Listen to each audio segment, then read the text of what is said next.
Mucormycosis यदि होती है तो वो काफी खतरनाक है, और वो बाकी जो फंगल एलिमेंट्स हैं, एस्पेरजिलस है या कैंडिडा है, उसके मुकाबले में ये इसलिए ज्यादा खतरनाक है क्योंकि ये खून की नाड़ियों में, खून की धमनियों में इन्वेजन करती है, ये अंदर घुस जाती है और खून की नाड़ियों को, आर्टरीज को ब्लॉक कर देती है। तो जिस हिस्से में ब्रेन के, चाहे वो ब्रेन है, बॉडी के जिस भी हिस्से में ये फंगस एक बार चली जाती है तो वहां की वो एक किस्म की लोकलाइज गैंग्रीन कर देती है उस ऑर्गन की, जहां पर भी। और gangrene is black in colour, so that's probably, इसलिए शायद इसको कॉमन लैंग्वेज में ब्लैक फंगस के नाम पे आजकल इसका चर्चा हो रहा है। तो क्या ब्लाइंडनेस और फेटल भी प्रूव हो सकती है सर? ये तो देखिए फेटल डिजीज है, और ये ब्रेन में चली जाती है तो फेटल है। इसका इतनी आसानी से ब्रेन में चली जाए तो इलाज इसका थोड़ा मुश्किल होता है। म्यूकोरमाइकोसिस की बात हम इसलिए कर रहे हैं क्योंकि ये चर्चा में है। जहां एक तरफ कोरोना वायरस ने कहर ढाया हुआ है, वहां म्यूकोरमाइकोसिस की वजह से बहुत एक चिंता का विषय बन गया है। थोड़ा बताएंगे कि ये म्यूकोरमाइकोसिस या ब्लैक फंगस के नाम से जाने जाने वाली ये बीमारी आखिर है क्या? सर देखिए, मैंने इसके बारे में सबसे पहले सुना दिसंबर में 2020 में। एक आई डॉक्टर है बड़े प्रोमिनेंट अहमदाबाद के, उन्होंने ये एक वेबिनार में इशू फ्लैग किया, और उनको समझ नहीं आ रहा था कि ये कोविड का पेशेंट मेरा रिकवर कर रहा था, तो इसको ये क्या हो गया, आंख के अंदर इसको कैसे इन्फेक्शन हो गई। जो हम इसके लिए इस्तेमाल करते हैं लफ्ज endophthalmitis. Endophthalmitis is infection of the within the eye. सारी जो आंख की कोट्स हैं उनके अंदर इन्फेक्शन हो जाती है। तो उसको उस समय मैंने चेतावनी दी कि ये मुझे लगता है कि ये फंगल है। उन्होंने साहब ने कहा कि देखिए, हमारे यहाँ तो अहमदाबाद में कई डॉक्टरों से मैंने बात की है, वो भी यही केस देख रहे हैं।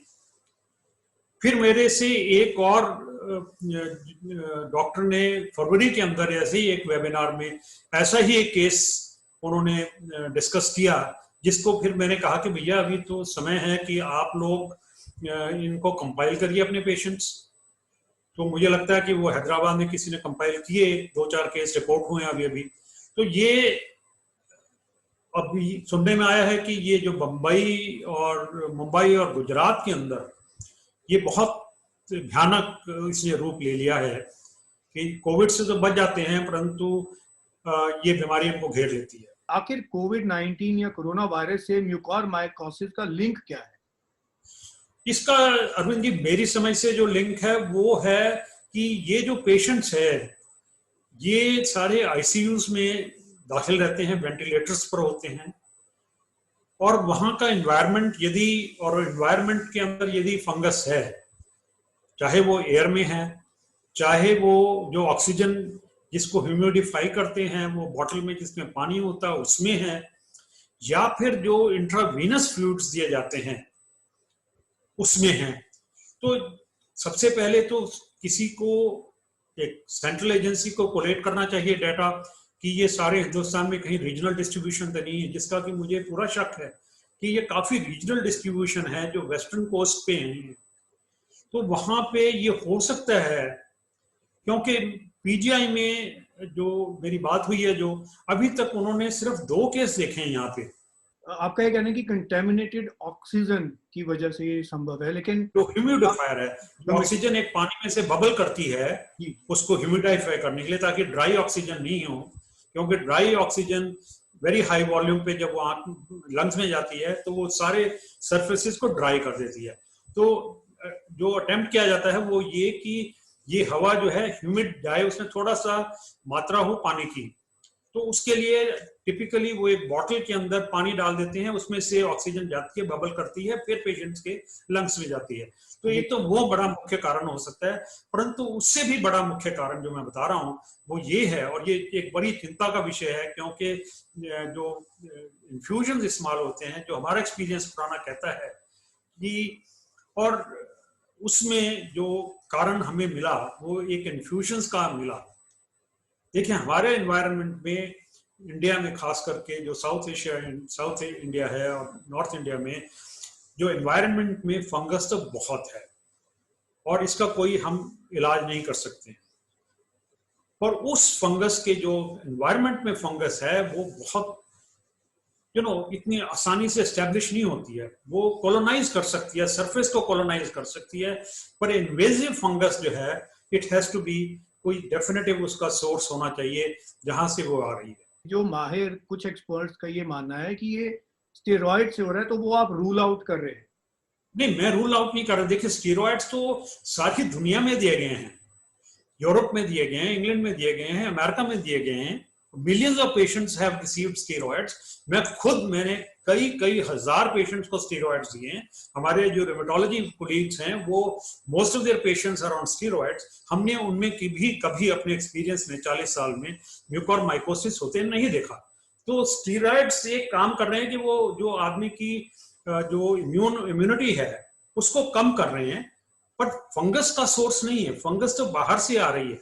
जैसे आपने बताया कि ये खासतौर पे जब दिमाग में चली जाती है तो काफी खतरनाक हो जाती है, तो क्या किसी तरीके से इसको प्रिवेंट किया जा सकता है? कभी कोई ऐसा सिम्टम आए कि हमें पता लग जाए कि ये हो रहा है? इस सिम्टम से नहीं होगा सर, इसको जड़ पे हमें इसको ध्यान देना पड़ेगा और वो देखना पड़ेगा कि सोर्स क्या है।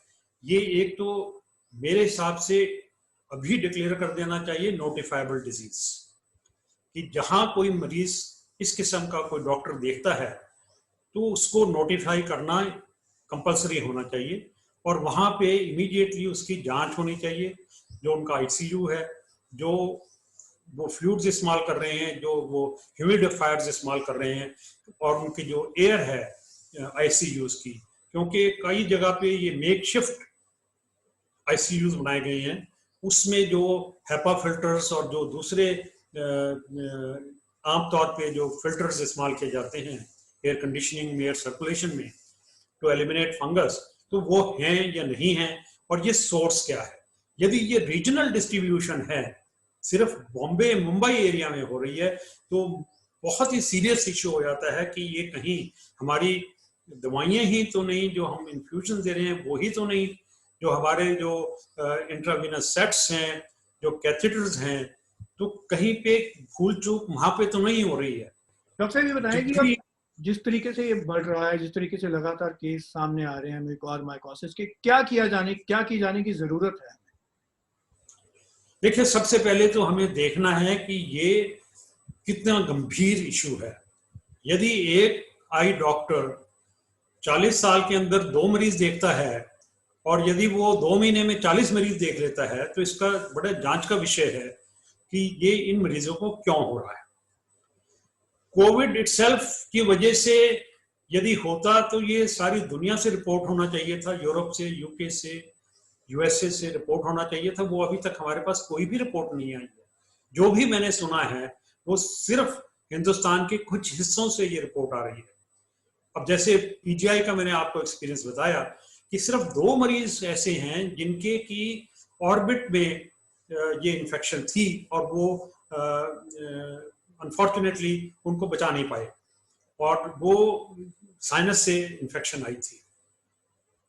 तो क्या वो भी कोविड हाँ, कोविड के पोस्ट कोविड पेशेंट्स। तो ये जो पहले डाटा कलेक्शन, इंटरप्रिटेशन, और साथ के साथ जहां से भी रिपोर्ट आती है वो नोटिफाइबल डिजीज होनी चाहिए। It's a very serious disease. हम कोविड को तो शायद कंट्रोल कर पाएंगे, परंतु यदि ये मरीज जो ठीक हो रहे हैं और उनको कोई गंभीर इस किस्म की समस्या हम दे रहे हैं, तो ये एक बहुत चिंता का विषय है और इसको सॉल्व करने के लिए बड़े अहम कदम उठाने चाहिए। और सबसे पहले जांच करनी चाहिए कि क्वालिटी कंट्रोल, चाहे वो लाइसेंस्ड मैन्युफैक्चरर्स हैं, फार्मास्यूटिकल मैन्युफैक्चरर्स, उनके फ्लूइड्स की जो जांच हो रही है, कोई बहुत बड़ी दिक्कत नहीं है। हर जगह माइक्रोबायोलॉजी डिपार्टमेंट्स अवेलेबल हैं, फंगस की कल्चर होती है, तो उनको लगाएं, 2 हफ्ते के अंदर उनको पता चल जाएगा ये हमारे जो सैंपल्स हैं फ्लूइड्स के, ये क्लियर हैं नहीं क्लियर हैं। और जो बॉटल जिसपे से ऑक्सीजन बबल करती है, ह्यूमिडिफायर जिनको हम बोलते हैं, उनके अंदर यदि जांच की जाए, फिर हवा की जांच की जाए, तो ये 3 चीजें बड़ी कॉमनली जांच हो सकती है। कोई बहुत मुश्किल, टेक्नोलॉजिकली बहुत ज्यादा मुश्किल काम नहीं है।